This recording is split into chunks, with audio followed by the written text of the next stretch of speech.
안녕하세요. 동갑내기 남자친구와 결혼을 앞두고 있던 20대 여성입니다. 세상에 돈 싫어하는 사람이 어디 있겠어요. 저도 돈 좋아합니다. 그렇지만 남의 돈을 막무가내로 탐내는 것은 안 된다고 생각합니다. 그런데 제가 사랑하는 사람의 가족들이 딱 그런 사람들이더라고요. 그래서 헤어졌어요.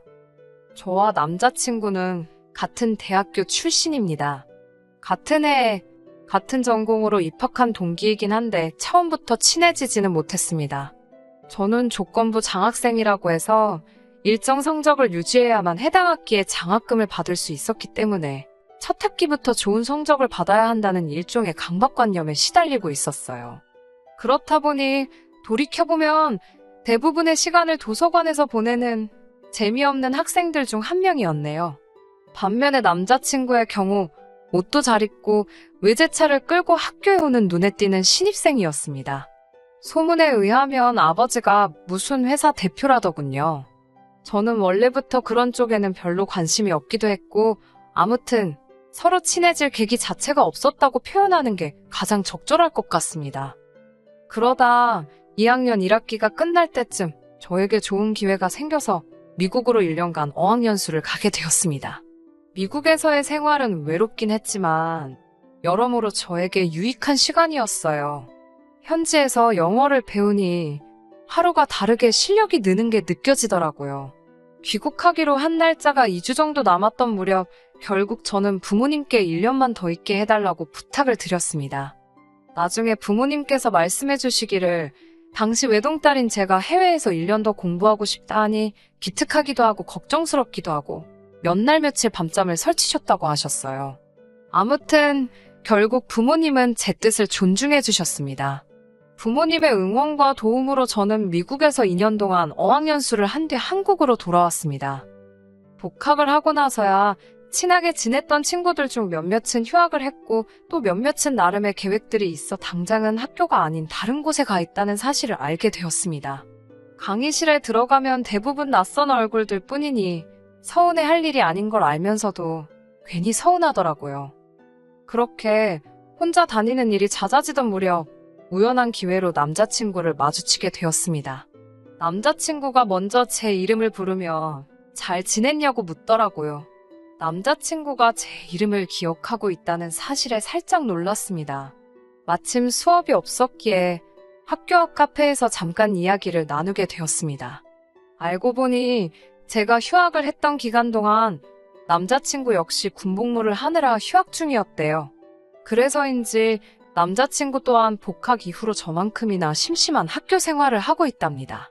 이후로도 저희는 예전과는 달리 자주 만나고 붙어 다니기 시작했습니다. 저희 둘 모두를 아는 친구들은 의외라고 했지만 저희는 왜 진작에 친해지지 못했는지 서로가 신기해할 만큼 급속도로 가까워졌습니다. 그리고 얼마 지나지 않아 사귀는 사이로 발전했어요. 남자친구의 1, 2학년 때 성적은 처참한 수준이었습니다. 그나마 3, 4학년은 본인도 인정했을 만큼 제 덕을 많이 봤어요.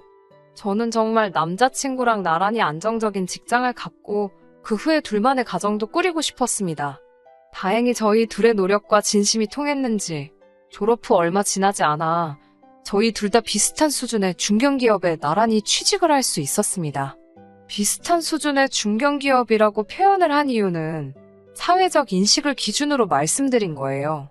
복지나 연봉 부분에 있어서는 조금 차이가 있긴 있습니다. 제가 연 5천 후반, 남자친구가 연 3천 후반으로 둘이 합쳐 1억이 좀 안 되네요. 비록 파혼하게 되었다고 처음부터 말씀드렸지만 왜 파혼에 이르게 되었는지 말씀드리려면 최대한 객관적으로 저희 조건과 상황을 말씀드려야 할 것 같아서요. 저희 부모님은 두 분 다 공무원이세요. 어머니는 초등학교 교장 선생님이신데 곧 정년 퇴임을 앞두고 계십니다. 아버지 역시 보건 쪽에 공무원으로 계셨고 어머니와 마찬가지로 내년에 정년 퇴임하세요. 하지만 퇴직 후에 관련 기관에 재취업하기로 예정되어 있으십니다. 그렇다 보니 두 분 연금이랑 아버님이 재취업으로 받으실 돈까지 하면 한 달에 1,000만 원 이상 버실 것 같아요. 그 외에도 지금 살고 계신 아파트랑 모아두신 재산이 조금 있으신 걸로 압니다. 재산 규모까지는 정확히는 모르고요. 다만 노후는 확실하게 보장되어 있고요. 그런데도 저희 부모님이 계속해서 돈을 버시는 이유는 딱 한 가지입니다. 부모님 힘닿는 데까지 조금이라도 더 벌어서 저 결혼할 때, 그리고 저 살면서 혹시나 힘들 때 조금이라도 보태주고 싶으시다 하셨습니다. 반면에 남자친구의 사정은 달랐습니다. 앞서 언급했던 것처럼 대학교에 입학했을 당시 교내에는 남자친구가 무슨 기업의 아들이라더라, 아버지가 무슨 회사 대표라더라, 별의별 소문이 다 돌았습니다. 추측컨대 남자친구도 딱히 그런 소문을 바로잡으려 하지 않았기 때문에 소문은 시간이 지날수록 걷잡을 수 없을 만큼 커져갔던 것 같아요. 명품이류에 외제차 타고 통학하는 신입생은 흔치 않으니까요. 저 역시 남자친구와 사귀기 전엔 그 소문을 어느 정도 믿었습니다. 그리고 결론부터 말하자면 반은 맞고 반은 틀리다였어요. 남자친구의 아버지는 중소기업의 월급 사장이었습니다. 아버님께서는 젊은 시절에 취득하신 특수 자격증으로 어느 중소기업에서 소위 자격증을 빌려주시고 사장이라는 직함을 받으신 분이셨습니다. 그에 걸맞는 예우로 비교적 적지 않은 월급과 차를 제공받으셨고요. 하지만 남자친구와 결혼 이야기가 나오기 시작했을 때 남자친구가 저에게 한 가지 사실을 털어놓았습니다. 솔직히 말하자면 자기가 알기로는 집에 목돈이 없다고 하더라고요. 집안 재정 상황이 그렇게 된 데에는 그럴 만한 사정이 있다면서 들려준 이야기는 충격적이었습니다. 부끄러운 이야기지만 남자친구가 중학생이던 시절 아버님께서 다른 여자분과 부적절한 관계를 맺으셨답니다. 뒤늦게 그 사실을 알게 되신 어머님께서는 큰 충격과 배신감에 한동안 무척 힘들어하셨고요. 그 이후로 어머님은 아버님께 복수를 하신다면서 아버님이 돈만 벌어오시면 벌어오시는 족족 다 써버리셨답니다. 싸구려 물건이건 명품이건 가릴 것 없이요. 심할 때는 구입한 물건이 택배로 도착해도 몇 날 며칠 뜯어보지도 않을 때도 있다고 했습니다. 대학교 신입생 시절 남자친구가 입고 걸치고 오던 것들도 남자친구가 좋아서 산 것들이 아니라 어머님이 거의 반강제로 사다 입힌 거나 다름없다고 했어요. 차는 솔직히 아버님은 안 된다고 하셨지만 자기가 그냥 몰래 끌고 나왔던 거라고요. 그때는 남자친구도 어린 나이였기에 주변 또래들의 부러워하는 시선이 싫지만은 않더랍니다. 게다가 막상 실제로 누가 찾아와서 이러쿵저러쿵 따지지도 않았을 뿐더러 그다지 궁금해하지도 않는 눈치였다고요. 그렇다 보니 의도치 않게 저를 속이게 되었다며 늦게나마 저에게 미안하다 했습니다. 아무튼 솔직한 심정으론 남자친구의 부모님이 경제적으로 여유가 있으신 분들이라면 좋았겠지만 아니라고 해도 저에게 큰 문제가 될 것은 없었습니다. 주변 사람들이 말하기를 안 주고 안 받는 것도 괜찮다고 했거든요. 이런 생각을 할 때만 해도 진지하게 결혼 이야기가 나왔던 시기도 아니었고요. 하지만 사귄 지 4주년이 되던 날 저는 예상치 못했던 프로포즈를 받게 되었어요. 결혼 이야기가 나온 뒤 처음으로 남자친구 부모님께 인사를 드리기 위해 남자친구 집으로 향했어요.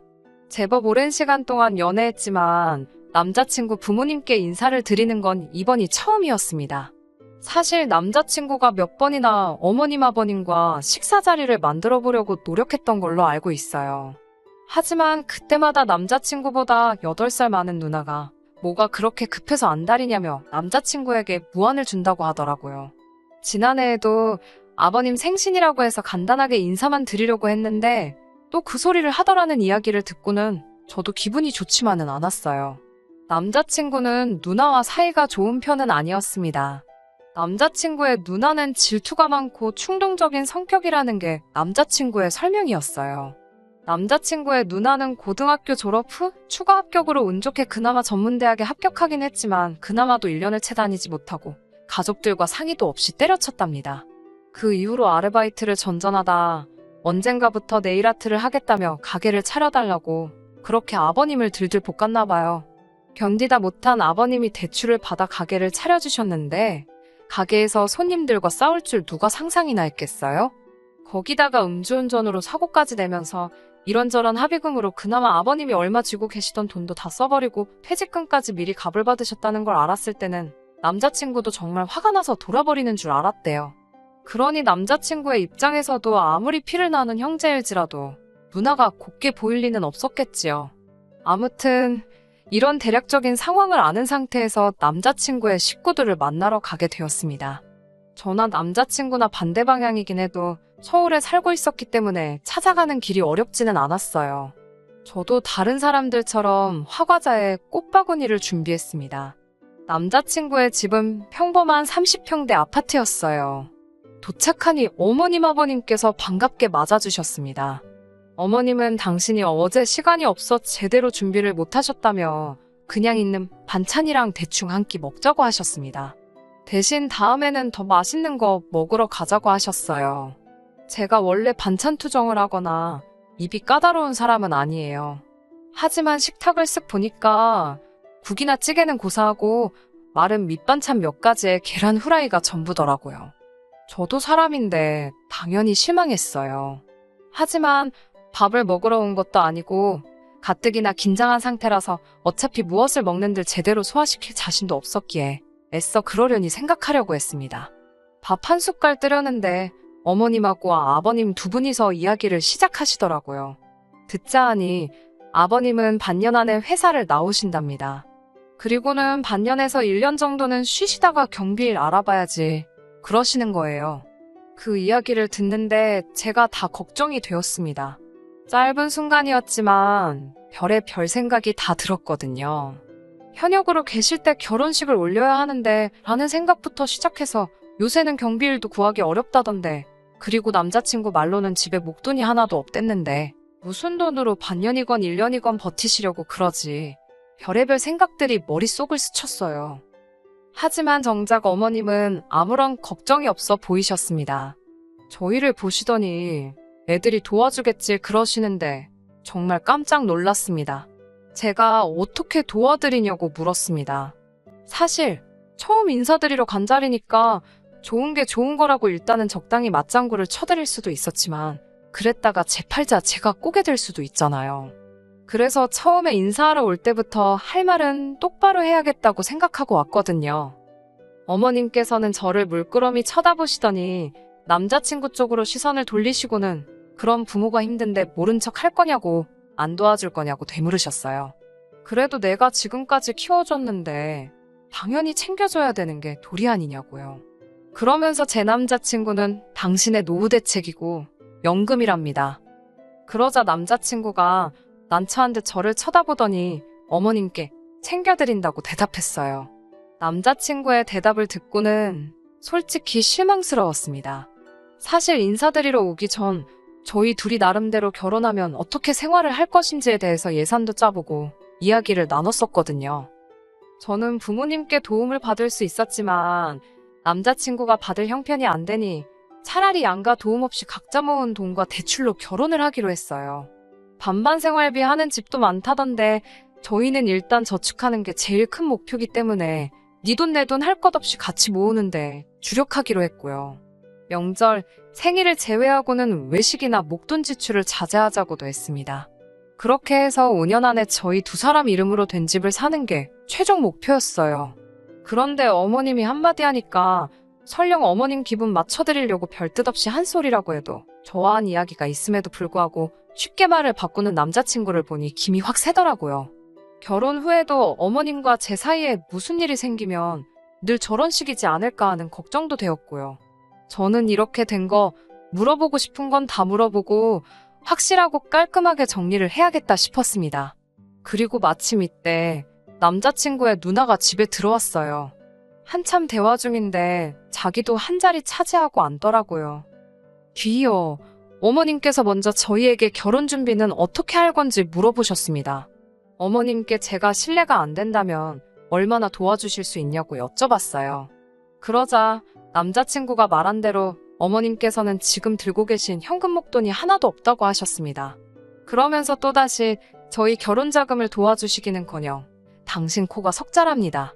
아버님이 경비 일을 하게 된다고 해도 건강상 일주일에 3일 정도밖에 못 하실 거라서 한 달에 200이 안 되게 벌어올 텐데 그동안 쓰던 가락이 있어서 이제 어떻게 생활을 해야 할지 감이 안 오신다고요. 그 말씀을 하시면서 저희를 번갈아 쳐다보셨습니다. 그리고는 설마 부모를 모른 채 하겠냐며 둘이 합쳐서 한 달에 한 500은 버냐고 물어보셨어요. 그러더니 100만 원만 주면 된답니다. 순간 제 귀를 의심했어요. 어머님께서 저희더러 한 달에 100만 원씩 달라시더군요. 제가 어머님께 어머님도 이참에 나가서 소일거리라도 해보시는 건 어떠냐고 물었습니다. 당시 남자친구 어머님은 저희 부모님보다 한참 어리셔서 60도 안 되셨거든요. 밖에 나가보시면 60 넘어서 현역으로 일하시는 분들 많으시다고 하니까 저더러 심보가 고약하답니다. 돈 얘기 좀 했다고 바로 시어머니 될 사람한테 나가서 돈 벌라는 애가 어딨냐고요. 내가 네 돈 달래든 내 아들한테 받으면 된다며 버럭하시는 어머님을 보는데 한숨이 절로 나왔습니다. 제 돈이건 어머님 아들 돈이건 저희 둘이 결혼하면 부부의 공동자금이라고 설명을 드려도 그건 당신 알 바가 아니랍니다. 더 화가 났던 건 옆에서 남자친구 누나까지 끼어들어서 어머님이 당신 아들한테 용돈 좀 달라는데 제3자가 왜 끼어들어서 감나라 배나라 하냐고 저한테 뭐라고 하더라고요. 누가 제3자라는 건지 결국 제가 언니야말로 제3자니까 빠지라고 했습니다. 그러자 남자친구 누나는 저더러 말하는 사가지 좀 보라며 네가 뭐가 그렇게 잘났는데 아까부터 따박따박 말대꾸냐입니다. 시댁에 그렇게 하라고 배웠냐고요. 짜증이 난 제가 나한테 그러지 말고 어머님이 지금 아버님 은퇴하시면 먹고 사실 돈이 없다는데 해결책 좀 내놔보라고 했습니다. 왜 그 이야기할 땐 입 다물고 아무 소리도 안 하고 있다가 제가 무슨 말만 하면 저한테 난리냐고요. 맏딸이신데 앞으로 부모님께 용돈 좀 드릴 거냐고 물었습니다. 언니도 100만 원씩 드릴 거냐고 하니까 남자친구 누나가 저를 죽일 듯이 노려보더라고요. 남자친구는 지 누나가 저한테 뭐라고 할 때는 입 딱 다물고 한마디도 안 하더니 이제서야 저한테 왜 그러냐며 그만하라고 하더라고요. 남자친구 누나는 자기가 자기 엄마한테 얼마를 주든 그게 저랑 무슨 상관이냐면서 저더러 네가 뭔데 이래라 저래라 난리냐고 고래고래 소리를 질렀습니다. 저도 언니한테 그러니까요. 그게 제가 하고 싶은 말이에요. 저희가 결혼을 하게 되면 어머님한테 용돈을 얼마 드릴지 이야기하고 있는 건데 왜 언니가 끼어드냐고요. 벌써부터 시누이 노릇이라도 하고 싶어서 그러냐고 물었네요. 그러자 남자친구 누나가 약간 얼빠진 표정으로 저를 쳐다보더니 너 미국물 먹었다더니 성격 뭐 같다고 그러는 거예요. 뜬금없이 미국 이야기가 왜 나오나 싶어서 순간 저도 벙쪘습니다.